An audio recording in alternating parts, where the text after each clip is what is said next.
love it or list it. If you're trying to make a decision whether you want to move in 2024, or maybe you want to stay in your home and love it, or perhaps your spouse has a different opinion, so here are some things that you might want to consider when you want to decide to love or list. Here's what clients I've been talking to have thought about when they're making that decision. So number one is, how long are you going to stay in the area? Are you having long-term retirement plans that are outside of the area? Or maybe your kids are going off to college, so time is a factor. Number two, how much space do you need in this next chapter? Do you have extra rooms that aren't being used? Or are you outgrowing the space that you are currently in and you need a bigger home?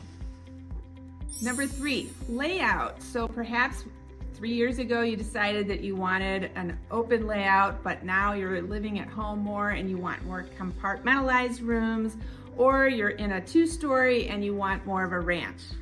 Number four is affordability. So maybe your interest rate is low because you bought several years ago, and if you were to move, then your rate would be double.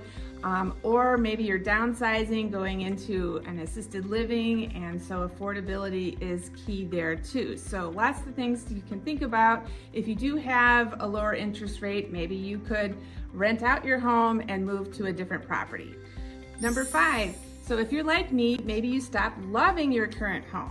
So homes are expensive to maintain, and maybe you need to do updates in the current home, and if your heart's not in it, maybe you want to take those projects to your next home and be in a place that you love even more.